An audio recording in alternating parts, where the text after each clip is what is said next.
But shalom.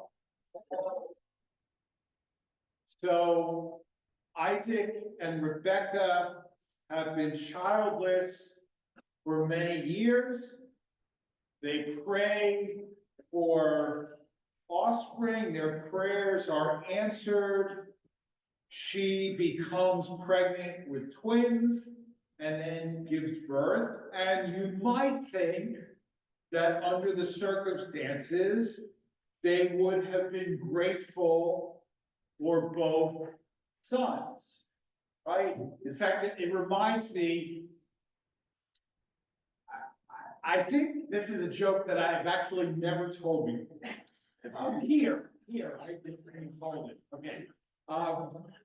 So this Jewish woman is walking with her grandson by the beach.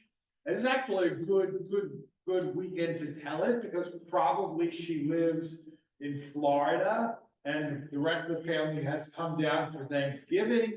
And so on Sunday morning, she goes just with her grandson for a walk on the beach, and this big wave comes up and sweeps the grandson out to sea, and he is gone. And the woman falls to her knees and says, dear God, please, please, please return my grandson to me. And another big wave comes and deposits the boy unharmed on the shores of the sea. And she looks at her grandson and she says, dear God, he had a hat.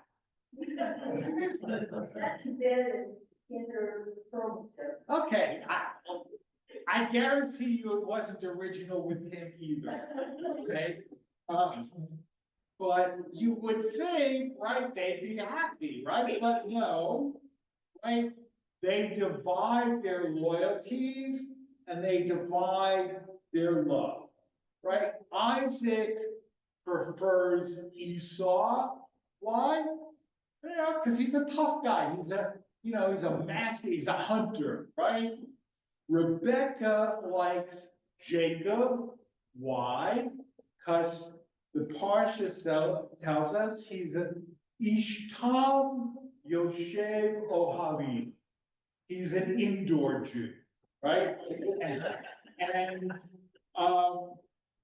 it reminded me of an episode a couple of years ago of The Crown on Netflix, which, right, hopefully you've seen it, right? So Margaret Thatcher is sitting with the Queen, and she tells the Queen that Mark, who is one of her two twins, Mark is her favorite child. And the Queen is shocked. Okay, not because Mark is the favorite, but because you're not supposed to have a favorite child, right? And then it plants this seed, and she tries to figure out who is, in fact, her favorite child. And it turns out to be Prince Andrew, right? We know how that turned out, right?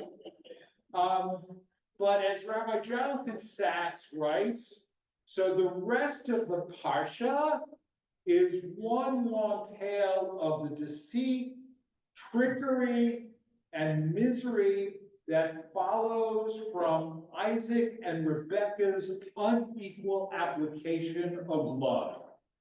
Jacob deceives his brother for a birthright, his father for a blessing. Rebekah connives against her blind husband. Esau is left tearfully begging his father for words of love and kindness that the old man cannot or will not bestow. in some of the Torah's most heartbreaking words. Varcheni gam ani avi. Bless me too, Father. Father, have you only one blessing to bestow? And by the end of the story, the family is dysfunctional and it's broken. Jacob is on the run, and Esau is vowing bloody revenge. What began with so much promise ends with alienation. Okay, and what's remarkable really about Rabbi Sachs writing this is that Rabbi Sachs was an Orthodox rabbi. I mean, and quite an Orthodox rabbi. I mean, if you ever saw him, always dressed in a black suit, had a beard, a black velvet kippah. And why is that remarkable? Because he criticizes Isaac and Rebekah here for how they raised their children. And that's not something that one really does in the Orthodox community. Quite the opposite. The rabbinic tradition has sought to justify the preference for Jacob or Abraham's preference for Isaac over Ishmael, right? I told that midrash in the introduction to the Torah reading about how Esau was getting excited whenever they would walk by an idolatrous temple, right? And,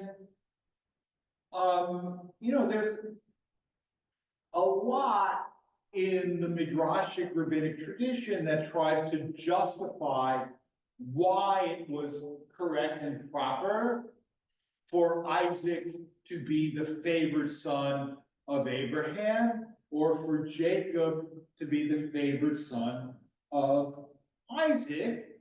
And this is perhaps understandable, not only because of the reluctance to criticize the patriarchs, but because Ishmael becomes the personification of Islam, and Esau becomes the personification of Christianity, right? And Jews have not had, particularly great history with either one. I mean, now historically, I think if you had a choice, you would have preferred to be a Jew living in an Islamic country rather than a Jew living in a Christian country. But today, I think that preference would be reversed, right? But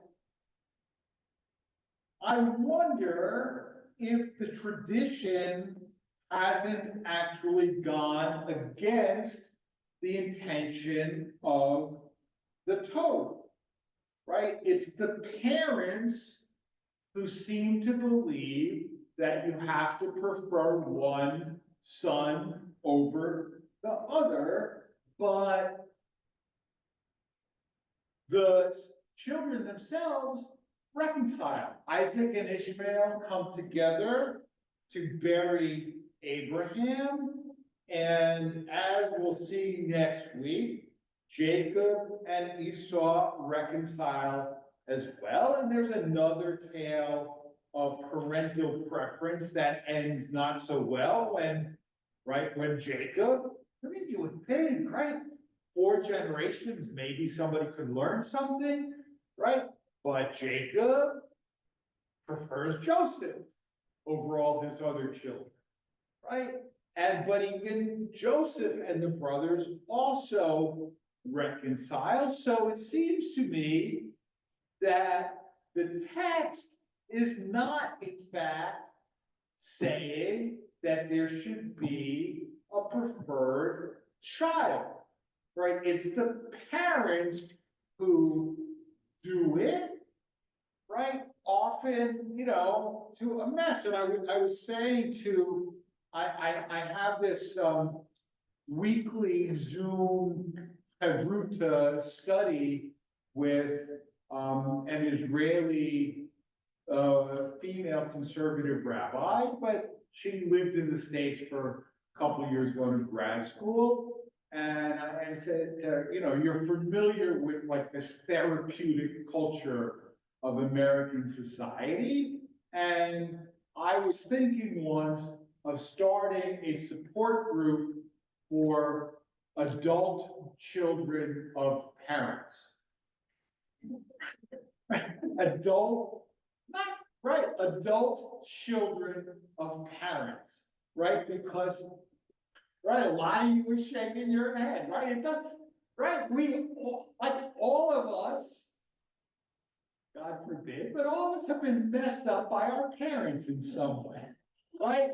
Which is why it is now, as parents, our job to continue the tradition and do the same for our kids, right? But it's really the parents here. The Torah doesn't seem to say there has to be a preferred child, right? Which begs the question, would Jacob have done any, as he did, had it not been for, better way of putting it, Rebecca's pressure? Would he have stolen that? I mean, I don't know anybody knows the answer to that, but it makes me wonder. Right, I mean, it could, I don't know, I mean, but not just Rebecca, because it's also Isaac, right? I mean, they have different preferences, but they both fail to treat their sons equally, right? But I want to go in a different direction than that, right? Because so you have these in the rabbinic interpretive tradition, these very, very negative portrayals of Ishmael and Esau. I mean, some of you may be familiar with this rabbinic saying, Halacha Esav Sonei Yaakov. Okay, it is a divine law. Esau must hate Jacob, right? And try and convince somebody raised with that attitude that actually Christian attitude toward Jews have changed, right? I mean, this is one of the reasons, I mean, why when I was working at the Institute for Christian and Jewish Studies, right, and it was almost impossible to find Orthodox rabbis or Orthodox synagogues that would participate in our work, right? There was one, and his attitude was, and because he was probably within the Orthodox community, now this is in a different era, this was 2001, 2005, but I mean, Baltimore's Orthodox community is fairly black hat, and the attitude towards Zionism is still lukewarm. But this was a modern Orthodox rabbi, very, very, very pro-Israel. And he said to me, if a hand is offered to us in friendship, we should grasp it, right? And that was his rationale, but many of the others said, the hand is offered to you in friendship, but it's not sincere, right? So it's very, very difficult to convince traditional Orthodox Jews that there's any possibility of reconciliation between Jews and Christians or Jews and Muslims, okay, which is a more complicated issue, obviously, right? But, there is this sense that just like Isaac and Jacob felt, or Abraham and Isaac felt that there could, and Jacob really, could only be one preferred son, that attitude prevails vis-a-vis God and religion. I had an interesting experience. I mean, sometimes you learn the most from like analyzing your own attitudes, right? And what's going on. And, I've spoken about my mentor, Father Jim Walsh. Some of you may remember him. He was here for my installation back in 2012. He passed away in 2017, but he had been at my ordination in 1986. He came all the way from DC to Cincinnati for ordination. He came from DC to Atlanta for Kelly and I wedding. And when he died, a book was put out about him, because he was also a member of the Georgetown Chimes, which is the a cappella group. His title was Celestial Chime. Okay, they had a Jesuit in the group. And so the Chime put out a book of reminiscences, and it was very moving, but as I was reading it, I had a very odd reaction, right? Because so many people wrote how Jim Walsh was part of their families, that he came to their celebrations, that he remembered their birthdays, that he sent them articles that he thought that they would find interesting, right? And, rationally, I should have said, how wonderful, right? How wonderful that he had the kind of warm and loving and embracing relationship with me that he had, and he had that with so many other people. Do you think that's what I felt? Not at all. What? So we got the special. Right, exactly. I thought that it was only me, right? I mean, it's right. And it's not enough that I had that kind of relationship with him. I should have been the only one who had that kind of relationship with him, right? And so Rabbi Lawrence Kushner, in his book, Honey from the Rock, wrote, "Is this not the great childhood problem, and therefore the great human problem? To learn that it is good for you when other people love other people besides you, that I get more when others give to others," right? But we often behave like love and life is a zero-sum game, right? A treaty is proposed. Well, if they want it, it must be good for them, right? And if it's good for them, it must be bad for us, right? In every negotiation, right? A treaty has a winner and a loser, right? Well, guess what? No, right?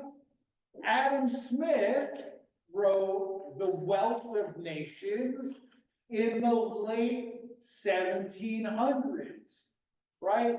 And he demonstrated that agreements are made precisely because they are beneficial to both parties, right? And yet, and did I somehow benefit from the fact that Jim loved others? Yeah, actually I did. Because the more love there is in the world, right, the better off we all are. But when we look at religion, okay, here's what we know, right? Because the Torah says this over and over and over.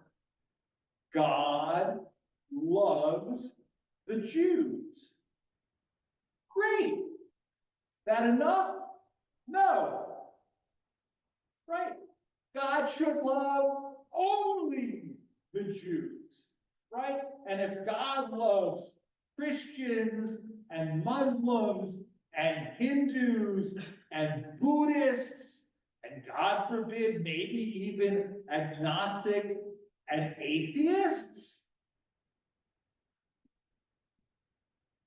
that, I'm gonna say a word I shouldn't normally wouldn't, right? That pisses us off. We don't want it to be that way.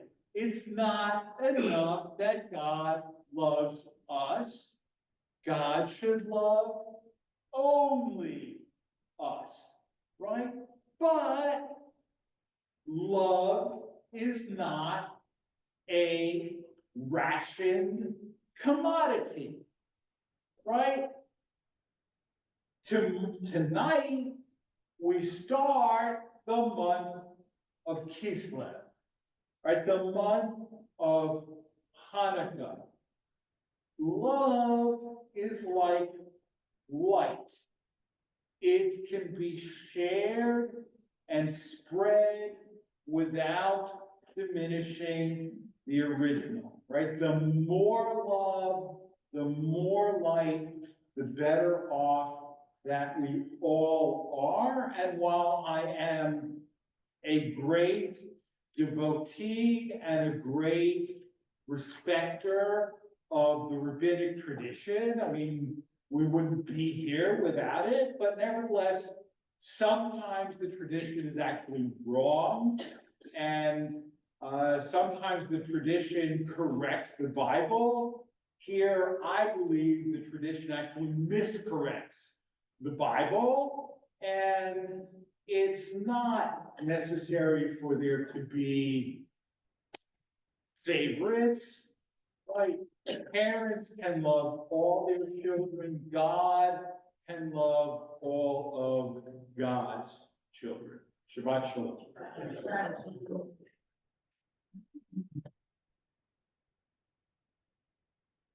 Thank you. Kaddish before Musaf, and the Musaf service paid $155 or $428, and then we'll continue with the Musaf Samidah. Say the first two pages together.